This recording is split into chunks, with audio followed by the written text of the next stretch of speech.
The sea has always been a mirror, reflecting not only the sky above it but the souls of those who dare to cross it. In the late 1500s, when the edges of the world were still unknown, a small island nation looked outward. England, a place of rivers and rain, of quiet harbours and restless hearts. Its people had begun to dream of what lay beyond the horizon. They built ships from oak and prayer, trusting canvas and courage to carry them through waters no Englishman had ever seen.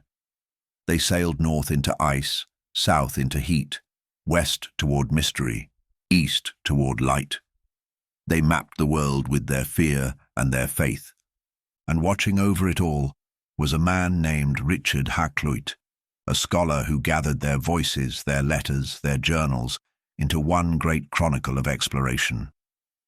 The Principal Voyages, Traffics, and Discoveries of the English Nation. Hakluyt's pages captured more than history. They captured the sound of the tide in human hearts, the yearning to move, to know, to understand.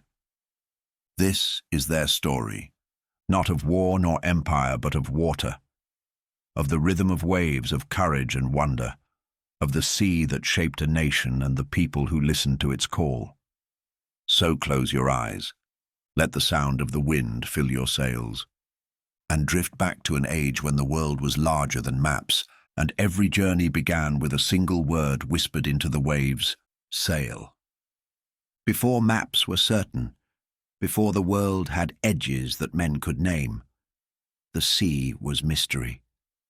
It stretched outward from the green shores of England like a living thing, breathing, moving, whispering.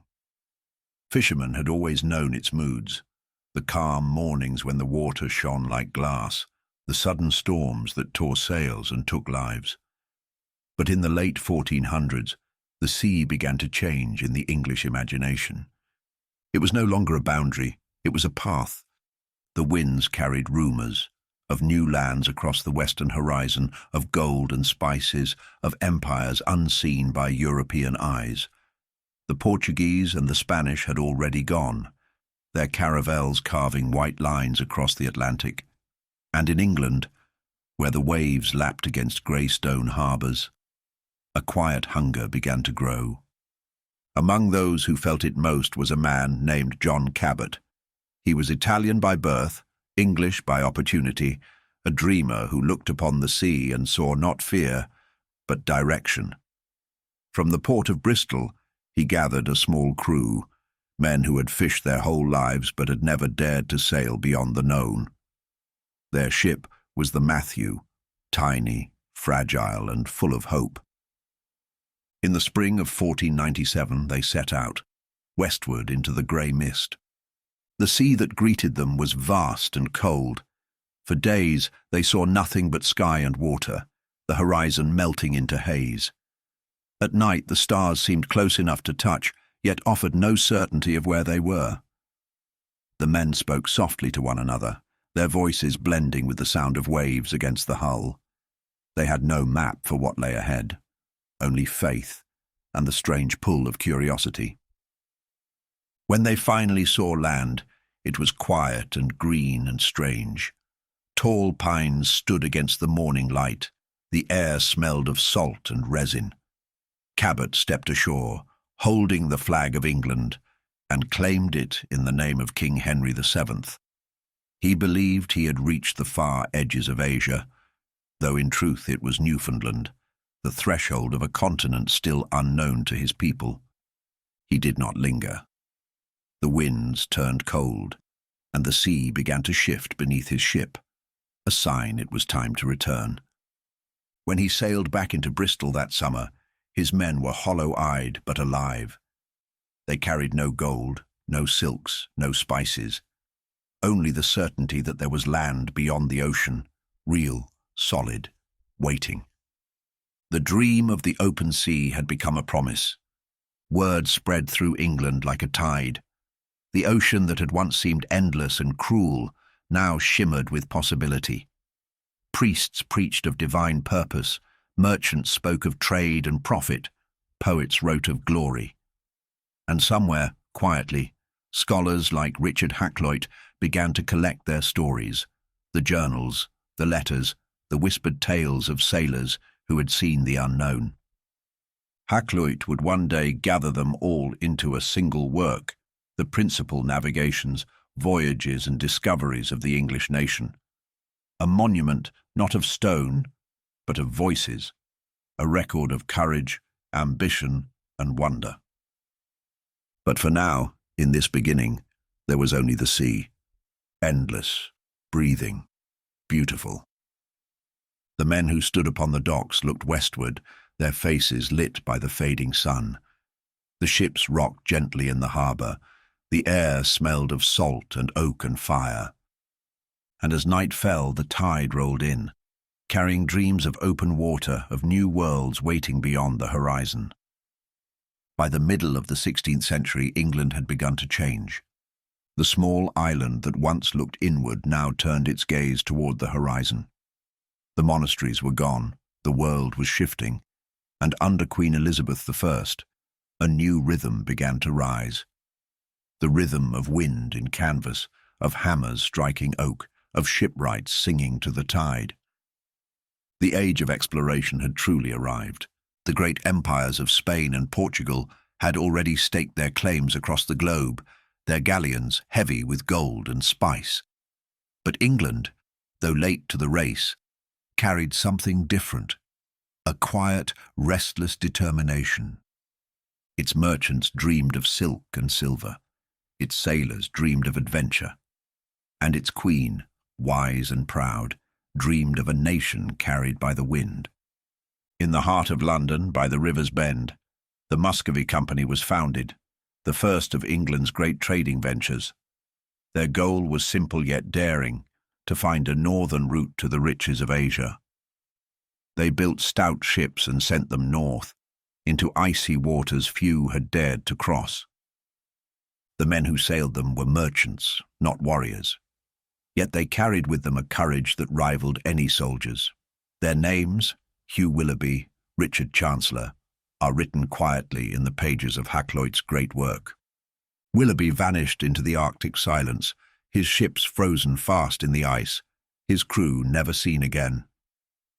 But Chancellor reached the white shores of Russia, stepping ashore at the court of the Tsar himself, the first Englishman ever to do so. He returned with tales of fur and silver, of vast rivers and boundless lands, and with letters that would open trade between England and the North for generations. Back home, word of his success spread through the streets like firelight reflected on water. The Queen herself listened with interest. She understood that the sea was not only a place of wonder, but of power. And so the voyages multiplied. The Levant Company opened routes through the Mediterranean to the lands of the Ottomans. English captains sailed to Aleppo, to Constantinople, to Alexandria, names that shimmered like jewels in the imagination of the age. To those who stayed behind, the sailors seemed to vanish into myth. They left from the Thames, their ships small and fragile, their decks crowded with barrels of salted meat and prayer. Families waved from the docks, candles flickering in the wind. The air smelled of tar and smoke and farewells. But those who went, they saw the world grow vast. They wrote home of skies that burned red at dusk over unfamiliar coasts, of ports where spices perfumed the air, of stars that rose in different patterns above southern seas. They traded cloth and iron for silks, ivory and glass. They learned the languages of merchants, the ways of tides and tempests, the patience of wind. Hakluyt, gathering their words, saw not just stories, but a map of courage, drawn not in ink, but in memory. He wrote of how the English compassed the world, seeking gain, learning, and God's glory. And though his tone was solemn, the music of wonder never left his prose. For beneath every account of trade and travel ran a single current, the feeling that England had found her purpose. By Queen Elizabeth's command, new voyages were planned, not just for commerce but for pride, for the proving of ships and hearts and destiny. In the shipyards of Deptford and Plymouth, The sound of building filled the air. Oak trees from English forests were shaped into hulls that would carry men farther than they could yet imagine. On each vessel, sailors painted the cross of St. George upon white sails so that wherever the wind took them, they would be known. At night, when the day's work was done, the harbours fell quiet. Lanterns glowed along the water, reflections trembling with the tide. Sailors slept aboard their ships, dreaming of the unknown, of gold, of God, of glory. The sea, always watching, breathed against the shore. And in that sound, steady, endless, patient, the age of English exploration had begun in earnest. The dream of Asia had never left the English mind. Gold, silk, and spice, the treasures of the East, lay far beyond the horizon, guarded by distance and danger. Spain had found her passage west through the warm waters of the Indies. Portugal had gone east around Africa's Cape. But still the English believed there might be another way, a hidden door through the north, where the ice itself might open to a silent, secret sea. It was a dream born of maps and imagination. The edges of those old charts were blank, filled with faded drawings of monsters, curling waves, and Latin words that meant simply unknown. Yet in those empty spaces, English hope found room to grow. And so, in the year 1576, Martin Frobisher set sail from the Thames. His ships were small, their sails dark against the grey sky, Gabriel, Michael, and Judith, names chosen for courage. He and his crew carried charts, crosses, and an unshakable belief that God had reserved a path for England through the northern wastes. The sea grew colder as they sailed. The air turned sharp and clean. Gulls followed them for a time, then vanished into mist. The days stretched long and pale, the sun rolling slowly across the horizon, but never setting. When at last they saw land, it was unlike anything they had known. Cliffs of black stone rising from silver water, ice drifting like glass around the hull. The place would come to be known as Baffin Island, though to Frobisher and his men it seemed another world entirely. They went ashore, climbing the frozen rocks, and saw the strange shimmer of mineral glittering in the sunlight. They believed it to be gold, the fortune that would make England rich and their names eternal. They filled their ships with the heavy, gleaming stones and turned homeward, hearts full of triumph. The return voyage was brutal. Storms broke upon them like fists. Ice tore the sails, the wind screamed through the rigging. They buried men at sea, their bodies slipping silently beneath the waves. But still they pressed on, until at last the coast of England rose like a promise from the mist. Frobisher was hailed as a hero. Bells rang from London to Bristol. The stones he brought were displayed before courtiers, shimmering in the candlelight. Yet when tested, they proved worthless, not gold, but glittering ore, as cold as the sea that gave it. Still, Frobisher returned, again and again, convinced that somewhere within the ice lay both treasure and passage. His later voyages were larger, his ships stronger. They built temporary camps among the frozen bays, their fires flickering like tiny stars against the endless night. The men kept journals, their handwriting shaking with cold. They spoke of mountains of ice that moaned in the dark, of whales that moved like shadows beneath the surface, of silence so deep it seemed to swallow the sound of their own breath. The search for the Northwest Passage was not just a quest for gold, it was a test of endurance, of human smallness against the infinite. No passage was ever found. The ice closed its secrets around them, patient and unbroken. But the stories they brought home, of northern lights dancing in the sky, of seas that turned to glass, of courage that outlasted hope, became part of the English spirit. Hakluyt wrote of them with reverence. To him, even failure was sacred, for it proved that faith could carry men into the edge of the world. And so the North remained, silent, eternal, waiting, its secrets hidden beneath miles of frozen water. But in every harbour, in every tavern where sailors spoke, there lingered a whisper. There must be a way through. The sea, indifferent and endless, kept its counsel. It rolled softly against England's shores, carrying fragments of ice from the far north, tiny white reminders of the dream that would never die. The north had been all ice and silence, the horizon white and still. But now the winds turned warm, and the sea began to breathe again, long, slow waves rolling under a sun that burned like molten gold. In the year 1562, a young captain named John Hawkins stood at the rail of his ship, watching Africa rise from the haze. He had left England's grey harbours far behind, the cliffs of Devon, the fogs of Plymouth Sound, and sailed toward the Equator, toward lands of colour and heat. The water shimmered like glass. Flying fish darted through the air, their silver bodies flashing in the sunlight. The air was thick with salt and spice, a scent both strange and intoxicating. Parrots screamed in the distance as the coast of Guinea came into view, green and endless. These were the first English ships to cross the line of the Equator, the first to feel that heavy tropical air, to see the southern stars rise above the mast.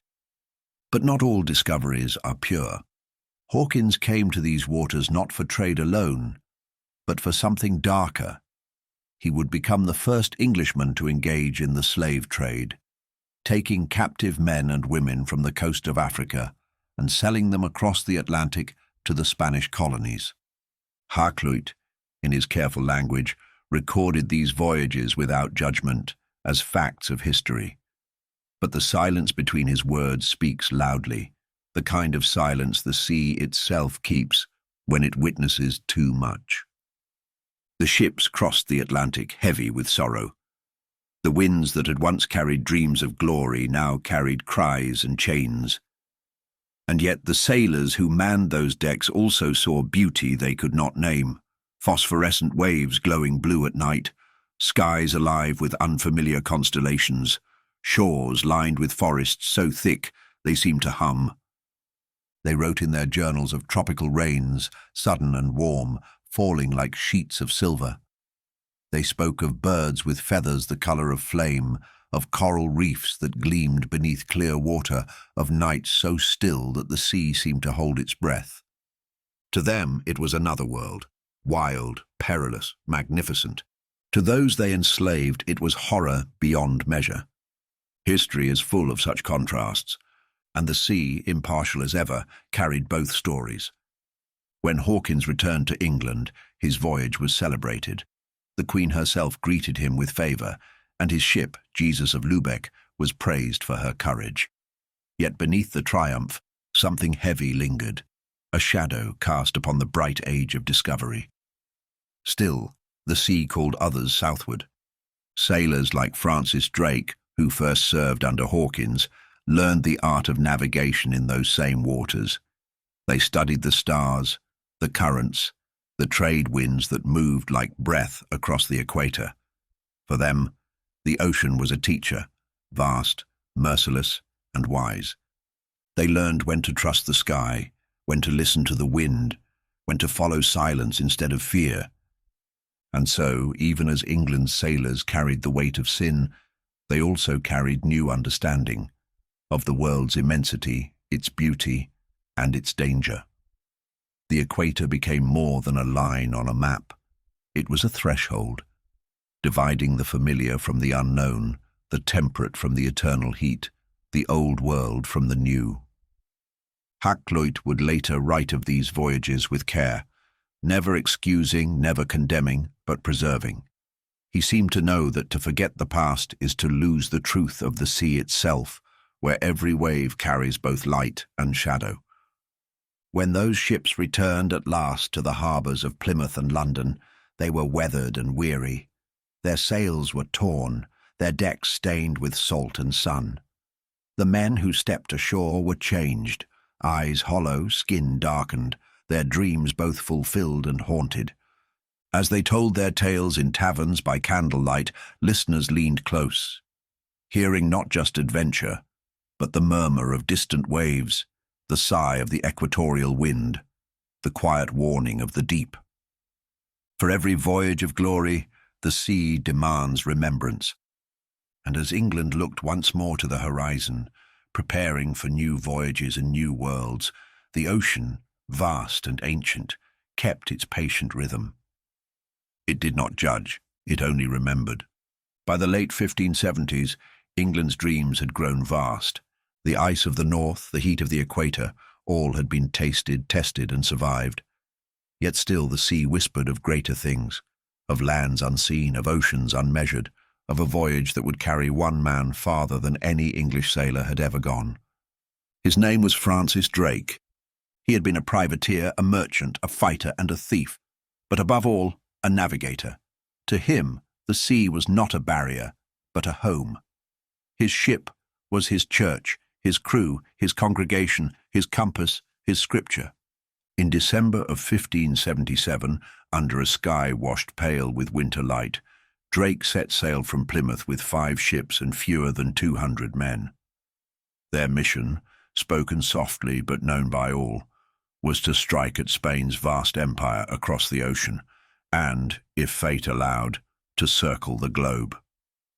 They sailed south along the coast of Africa, the sea calm and grey beneath them. The men sang as they worked, their voices mingling with the creak of the hull. Then westward they turned, toward the unknown waters beyond the Atlantic. Weeks stretched into months. The food grew stale, the air heavy. The wooden decks became both prison and home. Yet each dawn brought a new horizon, the light golden upon the waves. They reached the eastern coast of South America, following it down past the green jungles of Brazil and the wide estuaries of the River Plate. The further south they went, the colder and lonelier the world became. At last they came to Magellan's Strait, the narrow passage that cuts through the bottom of the world, where the Atlantic meets the Pacific in a fury of wind and rock. The mountains loomed like black teeth, the sea churned white and wild. For more than 2 weeks they fought the storms there. Wind that screamed like living things, waves that rose higher than their masts. The sky hung low, and snow fell into the sea. One ship was lost, another turned back, but Drake pressed on. And when at last they emerged from the strait, the world seemed to open before them, endless, calm, and blue. The men named it Mare Pacificum, the peaceful sea. The Pacific stretched before them like eternity. They were the first Englishmen to see it, and for a moment there was only silence, sails full, hearts still. Then someone laughed softly in disbelief. They sailed north along the coast of South America, raiding Spanish ports and taking ships heavy with silver and silk. Yet even amid victory, Drake remained in awe of the sea. His journals speak not of conquest, but of wonder, of skies so clear the stars seemed to burn holes in the night, of dolphins leaping through starlight, of the soft, slow music of waves against the hull. He crossed the Pacific in months of silence and sky, guided by nothing but instinct and faith. The ocean seemed endless, days blurring into one another, each sunrise a quiet miracle. At last they reached the islands of the east, the Philippines, the Spice Islands, the lands of heat and fragrance.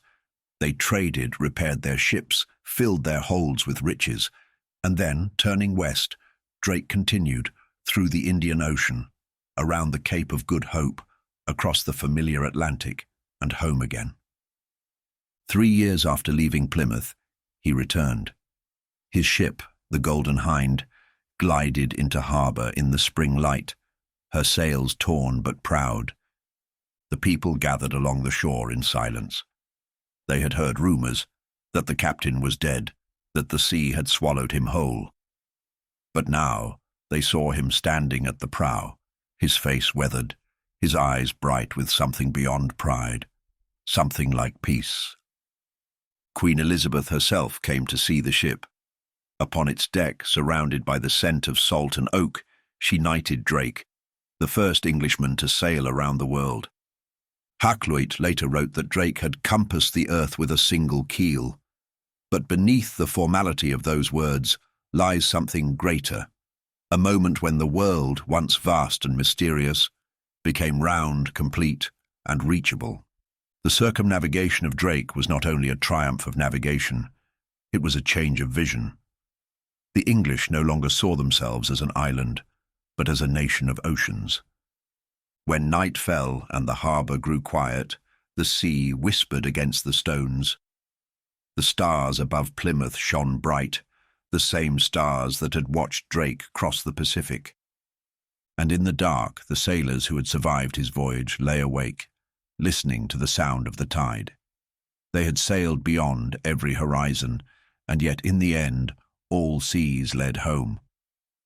The Caribbean Sea shimmered beneath the sun like a sheet of glass, blue upon blue, stretching forever. Palms lined the distant shores, and the air hung thick with heat and salt and the faint perfume of sugar and smoke. For years, the Spanish had called these waters their own, the Spanish Main, the lifeblood of their empire. Along these routes, galleons sailed heavy with treasure, silver from Peru, gold from Mexico, emeralds and spices, all flowing homeward across the Atlantic to feed a crown half a world away. But the sea belongs to no one. And by the 1580s, English sails began to appear on those same horizons, lean, fast ships with weathered crews and eyes that had seen the edges of the earth. They came not as conquerors, not yet, but as challengers, privateers, adventurers, men with letters from the Queen herself. The Spanish called them pirates. The English called them heroes. The truth as always lay somewhere between. The sea that had once been silent now thrummed with tension. Ships shadowed one another through the trade winds, sails bright in the sunlight, cannon ports yawning like black mouths. But not all of these voyages were battle and thunder.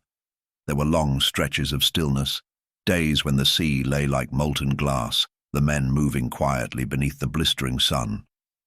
The sound of ropes creaking, of gulls calling, of distant thunder murmuring beyond the horizon. Sometimes they would see the faint glow of lightning over the land at night.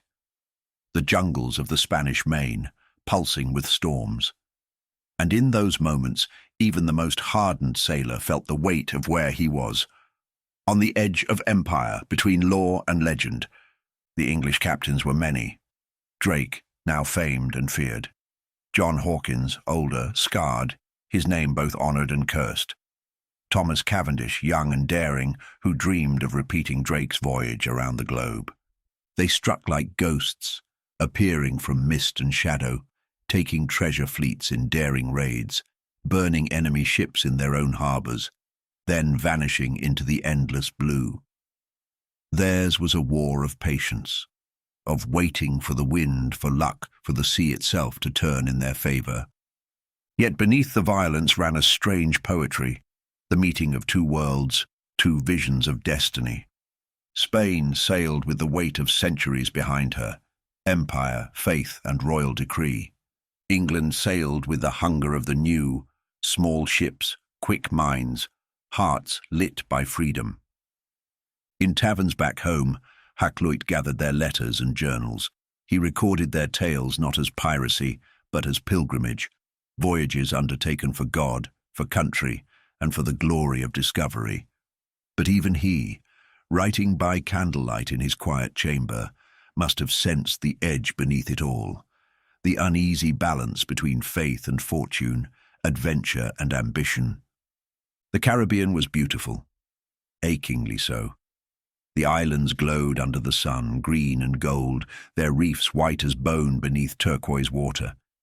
The harbours were deep and calm, the air thick with the hum of insects and the rustle of palms. But beauty in those waters was dangerous. Storms could rise from nowhere, tearing ships apart in minutes. Spanish galleons could appear from behind the headlands, their decks bristling with cannon. Disease crept through the holds, silent and relentless. And still, The English came. They came for wealth, for pride, for the promise of a name remembered. But more than that, they came because the sea would not let them rest. Once a man had sailed beyond the horizon, the land could never hold him again. Back in England, children listened to stories of these voyages, of sea battles under the moon, of hidden coves filled with treasure, of sailors who vanished into the unknown and were never seen again. The Spanish Main became a dream, a place both real and mythic, where courage met fate beneath the sun. When the wind was calm and the ocean still, Drake would sometimes stand at the stern of his ship, staring west. He had circled the world, plundered empires, and bent the sea to his will. Yet still, there was longing in his eyes. Perhaps he understood that the ocean gives glory only for a moment, then takes it back. The waves rose and fell, patient as time. Empires fought, ships burned, names were written and forgotten.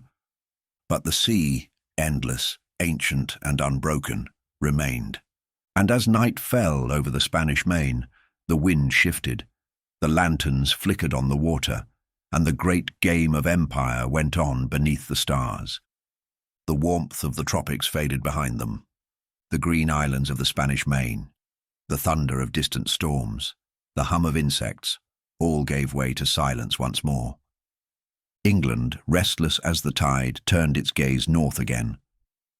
There were still dreams of a passage, a way through the ice, a hidden strait that might lead to Asia without the long, dangerous voyage around Africa or the Americas. The dream had begun with Frobisher and his glittering stones. It had survived his failures, and now it burned brighter than ever.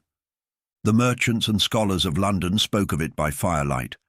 The Northwest Passage, a ribbon of open water through the crown of the world. They said it must exist. The maps demanded it. And so in the summer of 1580, the ships set sail once more. The air in the harbours was sharp and salt cold. The crews packed furs, muskets, salted meat and prayer books. They filled their casks with beer and brine and whispered blessings for calm seas. Among them were men like Arthur Pett and Charles Jackman, quiet mariners whose names have been almost forgotten. Men who sailed not for fame, but for faith in the idea that no sea was beyond reach. Their ships were small and sturdy, their sails stiff with frost even before they reached the northern latitudes. As they passed the coasts of Norway, the light began to change.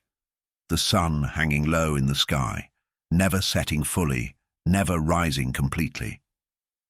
Soon they saw the first ice. It came as fragments at first, small white ghosts drifting through grey water. Then the pieces grew larger, until the horizon itself was made of ice. The sea groaned as the hulls pushed through, the sound like thunder muffled beneath a blanket. The men stood at the rails, silent, wrapped in furs. Their breath smoked in the air. The world around them had turned to silver, sky, sea, and ice, all one colour, endless and still. There was beauty in it, a terrible, delicate beauty. At night, when the sky cleared, they saw auroras shimmering above the mast, veils of green and violet light dancing like spirits across the heavens. The men stared upward in awe. Some crossed themselves. Others whispered that they were the souls of lost sailors guiding them on. But the ice grew thicker. The wind sharpened. The sea began to close around them. They pressed on, breaking through where they could, turning where they must. They saw no land, no stars for navigation, only mist and snow, and the sound of the ship's timbers cracking in the cold. They kept their journals even then, hands trembling, ink freezing on the page. The words were brief, but full of grace. The ice moved against us this night. The sea did roar in a most fearful manner. Days passed into weeks. Some ships turned back, battered and leaking. Others vanished into fog and never returned. Those who made it home spoke softly of what they had seen. Seas that seemed to breathe beneath the ice, whales moving like shadows under glass, the northern lights flickering in utter silence. They brought no gold, no maps, no glory, only stories. Hakluyt gathered those stories too. To him, they were as precious as Drake's Circumnavigation, for they told of a different kind of courage, not the courage of conquest, but of endurance. Of men who faced the great white nothing and refused to turn away. He wrote that they sought passage where none was found, and though the sea denied them, still they honored it.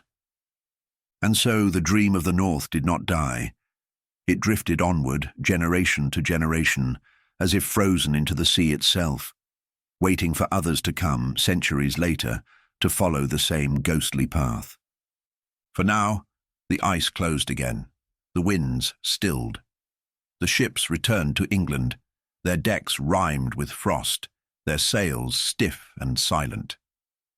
In the harbours of London, people gathered to hear the tales, of light that danced in the heavens, of seas that groaned and whispered, of a world so cold it seemed beyond God's reach. Yet even in that desolation, the sailors had found something divine. The quiet, eternal rhythm of the sea, unchanged even beneath ice. The ocean had tested them, and though it gave them no passage, it had given them wonder. And for the English, a people whose destiny was now tied forever to water, that was enough. From the cold breath of the north, the English turned their sails toward warmth and colour, toward the east, where the air shimmered with spice and sunlight. It was the late 16th century, and the world's winds had shifted. The same restless energy that had sent ships into the Arctic now drew them south and east, past Africa's Horn, into seas that had been the domain of others for centuries. The Portuguese had long guarded those waters. Their fleets ruled the routes to India, Goa, and the Spice Islands. Their charts were secrets, their ports fortified, their captains proud. Yet the English, guided by curiosity and courage, began to follow. Quietly, patiently, like shadows carried on the wind. They sailed past the western coast of Africa, through skies that changed from grey to blazing blue. The constellations grew strange. The Southern Cross appeared where once the North Star had guided them. The air smelled of heat and fruit and salt. Weeks became months. The seas were calm one day and raging the next. The men woke each morning beneath a sun they no longer trusted, too fierce, too near. The decks grew hot beneath their feet, and the timbers creaked as if the ships themselves longed for shade. Yet the ocean was alive, flying fish darting like silver arrows, dolphins weaving through the waves, whales rolling just below the surface. The nights were velvet dark, the stars bright enough to light the sea. In 1591, the Edward Bonaventure and two companion ships, Penelope and Merchant Royal, became the first English vessels to attempt the voyage to India by way of the Cape of Good Hope. Their commander was George Raymond, but among his men was another name that would echo through history, James Lancaster, a sailor who would one day help found the East India Company. They rounded the Cape under savage winds, storms so fierce that men prayed aloud just to hear their own voices over the roar. Lightning split the sky. Waves the height of cathedrals crashed upon their decks. The ships were torn apart. The Penelope and Merchant Royal vanished into the tempest. Only Lancaster's Edward Bonaventure survived, drifting battered but unbroken into the warmth beyond. Weeks later, they reached the western coast of India, the shores of Goa, where the air hung thick with the scent of cardamom and cinnamon, where temples rose among palm trees and the sea glowed green and gold in the sun. They were greeted with curiosity and caution. To the locals, these pale, sunburned sailors from the far northwest of the world were strangers from myth. Men who spoke of a cold island and a red-haired queen who carried strange goods and stranger faith. Lancaster traded what he could: English cloth for spices and silk, iron for porcelain, glass for gold. He learned the rhythms of monsoon and tide, the delicate language of foreign markets. He learned that the sea here moved differently, not with the wild winds of the Atlantic, but with the slow, measured breath of the tropics. For the English, this was more than trade. It was revelation. They saw cities that glittered with light, markets that overflowed with color, temples where bells rang at sunrise and incense curled toward the sky. They tasted fruits whose names they did not know. They watched fishermen glide across the water in boats light as feathers. And when the time came to return home, they carried more than cargo. They carried memory. The journey back was long and cruel. Disease took many. The sea, once radiant, turned grey and merciless again. But the survivors brought their stories to London. Stories of beauty, of wealth, of the farthest edges of the world. Hakluyt listened. He recorded every word. To him, these voyages were the opening of a new chapter, the birth of England's Eastern dream, the first step toward the great empire of trade that would one day stretch from London to Calcutta. But in his writing there is always reverence. He does not shout of victory, he whispers of wonder. He writes of lands of sweetness and light, of seas calm and large, of the sun that shineth longer there. And so from the frozen north to the golden east, England's sailors had seen it all, the edge of ice, the heart of heat, the roundness of the world itself. At home, in the quiet of the river docks, the merchants spoke softly of the new company to come, the governor and company of merchants of London trading into the East Indies, the East India Company. Its ships would soon follow those first wake lines through the Indian Ocean, carrying England's fortunes farther than ever before. But that too was still only a dream, one that began, like all the others, with a man standing upon the deck, looking east at sunrise, and whispering a prayer to the sea. By the end of the 16th century, the sea had become England's heartbeat. Ships came and went with the tides, their sails white against the grey horizon, their decks crowded with sailors, merchants, dreamers, and prayers. The sea had given England everything: wealth, wonder, knowledge, and now it offered something greater still, a chance to begin again. Across the wide Atlantic lay the New World, a place still wrapped in mystery. The Spanish and the Portuguese had carved their empires there with sword and scripture. The French had begun to explore its rivers and forests. And now the English too would follow. But for them it was not gold they sought, nor conquest alone. It was hope. Hope for land, for freedom, for faith unbroken. Among those who dreamed of it was Sir Walter Raleigh, a courtier, a poet, and a believer in destiny. He spoke to Queen Elizabeth of new lands, where Englishmen might plant their gardens, build their homes, and live by their own prayers. She listened, her sharp eyes reflecting the same curiosity that had once driven Cabot and Drake. And so, in the year 1584, Raleigh sent ships westward. They crossed the ocean under clear skies, following the stars until they reached the coast of what we now call North Carolina. The sailors stepped ashore onto soft sand and pine-covered dunes. The air was warm, filled with the scent of flowers and the cry of birds.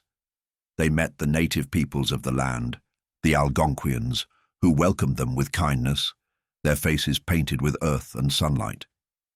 The English called this place Virginia, in honor of their virgin queen. It was to be the first colony, the seed of a new world. When they returned home with tales of fertile soil and calm harbors, the Queen was pleased. Raleigh was granted the charter to found a settlement, and the dream grew. 3 years later, in 1587, a small group of men, women, and children, just over 100 souls, sailed again.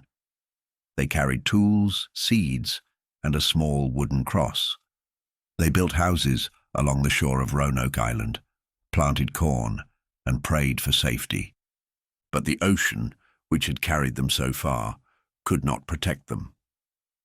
The following year, war broke out between England and Spain, the great clash that would send the Spanish Armada into the Channel. The seas grew dangerous, and no ships could be spared to resupply the colony. When at last they returned, 3 years later, Roanoke was empty. The houses stood silent. The fields were overgrown. Only one word was carved into a post: Croatoan. The lost colony became a legend, a whisper on the waves. Yet even in loss, the dream endured, for across the sea, others were already preparing. Merchants and ministers spoke of a new kind of colony, one not born of conquest, but of faith, a place where men might worship freely, where the soil was unspoiled and the sky stretched wide and clean. Hakluyt, gathering his writings for publication, saw it too. He filled the last pages of his great work, the Principal Navigations, with stories of hope and of calling. He wrote that the English must spread their faith and their fortune together to plant both the cross and the plough. He believed that the sea was God's highway, the means by which England's light might reach the farthest corners of the earth, and so from small beginnings, a settlement on a quiet island, a single cross carved into wood, the idea of a new world took root. The ocean, which had once divided continents, now joined them. And though many would die upon those voyages, though many would vanish into wilderness and wind, the tide of destiny had turned. England's story was no longer confined to her shores. It now spanned oceans, a chain of memory stretching from London to Roanoke, from Plymouth to the edge of the unknown. When the sailors returned from that lost colony, they said that the forests had been silent, the air still, that they had stood upon the shore at sunset, listening, and for a moment thought they heard voices singing faintly from far away. Perhaps it was the wind, or perhaps it was the sea itself, murmuring that nothing built upon its waters is ever truly lost. The tide has turned. The age of discovery, that long, bright fever of courage and curiosity, has begun to fade. The sails that once filled England's harbours like clouds have grown still. The great captains, Cabot, Hawkins, Drake, Frobisher, Lancaster, have all come home or vanished into the silence that the sea keeps for its own. And yet, their wake remains. It curls against the shores of memory, whispering of what was once unimaginable, that a small island kingdom could sail beyond every horizon and return changed forever. The sea had tested them all. Some met glory upon it, others ruin. Some brought back gold and silk, others only frostbitten journals and tales of stars they could not name. But all were part of something larger than themselves, a nation learning to listen to the ocean's song. In 1589, when Richard Hakluyt first published his great work, the Principal Navigations, Voyages, Traffics and Discoveries of the English Nation, he did not write of conquest, nor of kings. He wrote of motion, of the way the English spirit had stretched itself across the water, always seeking, always yearning. His volumes were vast, filled with letters, maps and prayers, the voices of hundreds of men who had looked upon the unknown and lived to tell it. It was a record of wonder and of warning. Hakluyt understood what few did, that the sea is both teacher and mirror. It shows us what we long for and what we fear. Through his eyes we see England's transformation, from a quiet kingdom of farmers and monks, bound by rivers and hedgerows, to a nation of sailors and scholars, shipwrights and dreamers, a people who measured their worth not by the land beneath their feet, but by the winds that carried them forward. The voyages had changed more than maps. They had changed hearts. The sailors who once left England's harbours came to see the world as one great circle of water, vast, unending, alive. They brought back languages, spices, seeds and songs. They told stories of ice that sang in the dark, of equatorial stars that burned red, of empires shimmering beneath a different sun. And though they did not know it, they carried home the beginnings of a global age, the intertwining of worlds that would shape centuries to come.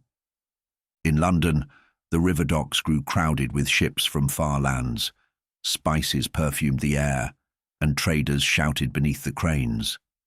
Maps hung in scholars' chambers, their edges filled in at last. The once blank places, those mysterious "here be dragons" corners, were now marked with names. Names of Englishmen, of storms, of saints, of hope. But even as the world grew smaller, the mystery of the sea remained.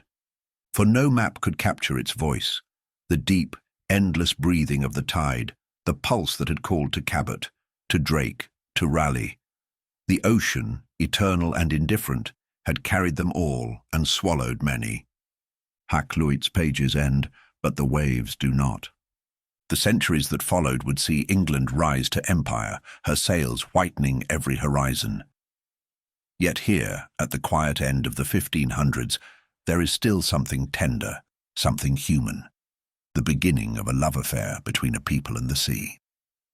When night falls upon the harbour and the wind moves softly through the rigging, you can almost hear them still, the creak of old timbers, the distant murmur of voices, the faint toll of a bell carried over water. Somewhere out there the ghosts of the Matthew, the Golden Hind, the Edward Bonaventure still drift, their sails full of moonlight. And if you listen, truly listen, you can hear the ocean whisper back the names of those who dared to follow it. The tide comes in, the tide goes out. Empires rise, empires fade. But the sea, patient, eternal, and vast, remembers. It remembers the first oar that broke its surface. It remembers the first prayer whispered into its wind, and it remembers the quiet faith of those who sailed toward the horizon, not for conquest, but for discovery. For the English, the sea was never just water, it was destiny, and tonight, as the waves fold against the shore and the stars burn in their endless silence, that same sea still waits, calm, ancient, infinite, ready to carry the next dreamer beyond the edge of the world. The sails have long since fallen silent. The names of the ships, Matthew, Golden Hind, Edward Bonaventure, are echoes now, scattered across time like foam on the tide. But the sea remembers. It remembers the laughter of sailors in the dawn light. It remembers the prayers whispered in storm and in calm. It remembers the courage of those who dared to follow the wind, and the silence of those who did not return. The world they discovered has changed 1,000 times over. Empires risen and fallen, harbours built and broken, yet the ocean remains the same. It rolls on, patient and eternal, its voice as steady as breath. Richard Hakluyt's work still sits upon old shelves, dry pages filled with living water. In his careful hand, the voices of 100 voyages still whisper, still dream, still sail. If you listen closely, you can hear them beneath the waves. The pulse of oars, the creak of wood, the sigh of the tide. And somewhere, out beyond the horizon, the same stars still burn above the same sea. The voyage never ended, it only changed its name. So let the waves carry you now, soft and slow, into the same silence that once held the sailors of old. Sleep as they once did, to the rhythm of the sea.